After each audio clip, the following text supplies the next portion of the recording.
Good morning, dear students. Please sit down, take your seat properly. Am I audible from the last benches? Okay, I am audible. Very good. First of all, let's share one thing with me.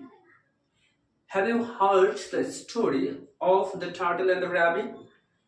Yes, Sumana, do you want to share anything? Okay, stand up. Yes, you have heard the story. Very good. Sit down. Yes, Mustafa Jahid, stand up. You have also heard the story. Wow, very good. Nice, sit down. I hope most of the students have heard the story of the turtle and the rabbit. In the story, there is a moral. Slow and steady wins the race. Slow and steady wins the race. Such story with animal characters and a moral lesson is called fable.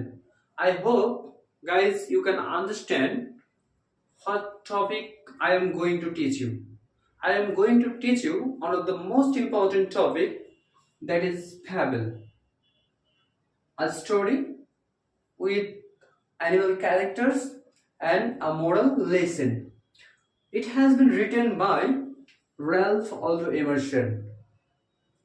It was published in 1848. Ralph Waldo Emerson is an American poet, essayist, and lecturer. His most famous writing included Concord Hymn, Brahma. এই কবিতাটিকে খুব সুন্দরভাবে line by line বোঝার চেষ্টা করব। আমরা যদি দেখি এই গল্পের মধ্যে দিয়ে, এই কবিতার মধ্যে দিয়ে র্যালফ ওয়ালডো এমারসন আমাদের এই সমাজকে একটা খুব সুন্দর মেসেজ দিয়ে গিয়েছেন। সেই মেসেজ কি না, everything in this world, living or not living, have their individual reasons for existence. প্রত্যেকটা জিনিস, সেটা জীবিত হতে পারে বা মৃত, তাদের নিজস্ব একটা গুরুত্ব রয়েছে। সো তোমরা প্রত্যেকেই তোমাদের বইটা বার করো। Read the following poem. The mountain and the squirrel had a quarrel, and the farmer called the latter little prig.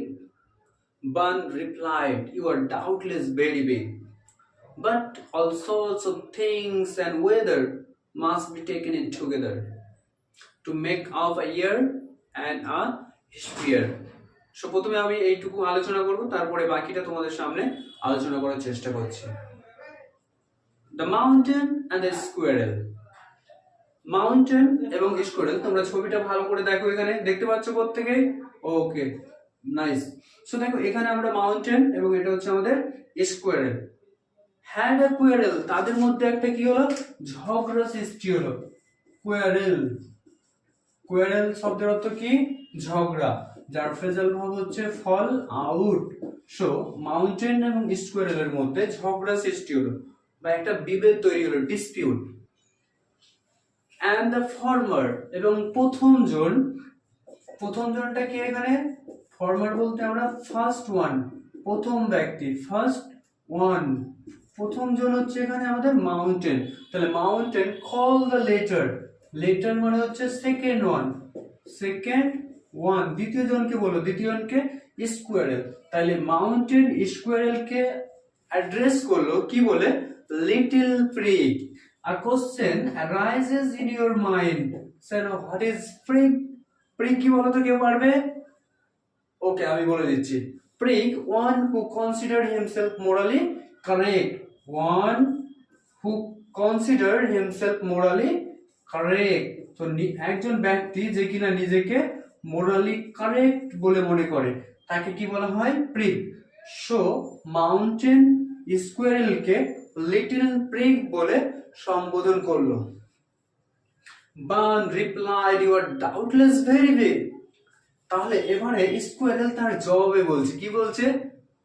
You R doubtless, তুমি নিঃসন্দেহে, ভেরি বিগ, অনেক বড়, but all sorts of things, কিন্তু সমস্ত রকমের জিনিস, অ্যান্ড ওয়েদার, এবং আবহাওয়া, must be taken in together, একসাথে নিতে হবে।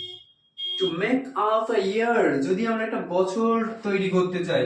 আচ্ছা, মেক আপ এই শব্দের অর্থ দু রকম হয়, একটা হচ্ছে তোমার ডিসাইড করা আর একটা হচ্ছে কমপ্লিট করা। সো এখানে আমরা কমপ্লিট অর্থে ইউজ করব। যদি আমরা একটা বছর কমপ্লিট করতে চাই, ধরো একটা বছর কি দিয়ে হয়, সেকেন্ড থেকে শুরু করে মান্থ সবকিছু থাকে একটা বছরে, ঠিক না? মানে আমরা যদি একটা সমাজ দেখি, সমাজে কাঠবিড়ালির যেমন গুরুত্ব রয়েছে, মাউন্টেনেরও গুরুত্ব রয়েছে। যেমন আমাদের এখানে দেখো পেন্সিলেরও গুরুত্ব রয়েছে, টিচারেরও গুরুত্ব রয়েছে, স্টুডেন্টেরও গুরুত্ব রয়েছে। বোঝা গেল এইটুকু? আচ্ছা, তারপরে দেখো, and I think it no disgrace to occupy my place. If I am not so large as you, you are not so small as I, and not half so spry. I will not deny you make a very pretty squirrel trap. Talent differ, all is well and wisely put. If I can't carry forest on my back, neither can you crack a nut. খুব সুন্দর একটা স্ট্যান্জা, দেখো কি বলা হচ্ছে, and I think, এবং আমার মনে হয়, it no disgrace, এটা লজ্জার বিষয় নয়, to occupy my place, আমার জায়গাটা অধিকার করে নেওয়াটা। দেখো আমাদের প্রত্যেকের একটা নিজস্বতা রয়েছে, এবং সেই নিজস্বতা যদি আমরা ফুটিয়ে তুলতে পারি, দিস ইজ আর্ট, এটাও কিন্তু এক ধরনের ট্যালেন্ট। ওকে, সো আমরা আমাদের জায়গাটা সবসময় কি করব, চেষ্টা করব নিজের মতো করে, নিজের ইন্ডিভিজুয়ালিজমটাকে দেখানোর চেষ্টা করব। If I am not so large as you, দেখো মাউন্টেন কত বড়, তাই না? Yes or no? S.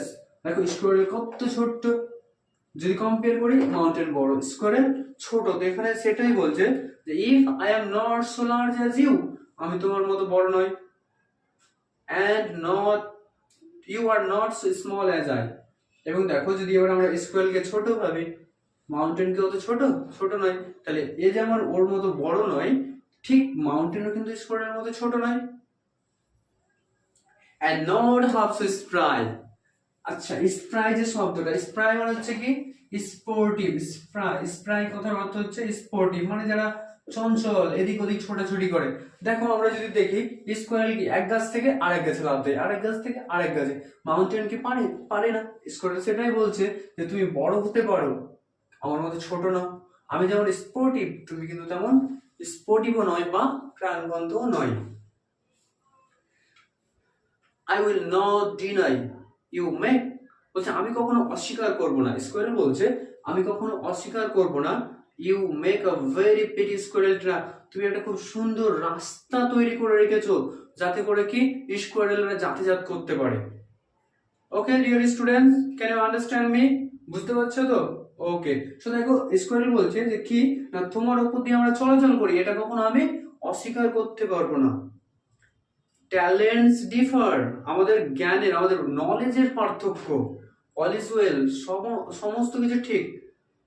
And wisely put, সেটা কি জ্ঞানের মাধ্যমে ব্যবহার করতে হবে, সেটাকে আমরা বিবেচনার মধ্যে দিয়ে, বুদ্ধির মধ্যে দিয়ে প্রেজেন্ট করব। If I can't carry forest on my back, squirrel বলছে আমি ফরেস্ট, জঙ্গল বহন করতে পারি না আমার পিঠে। Neither can you crack a nut, ঠিক তেমনই তুমি একটা বাদাম ভেঙে খেতে পারো না।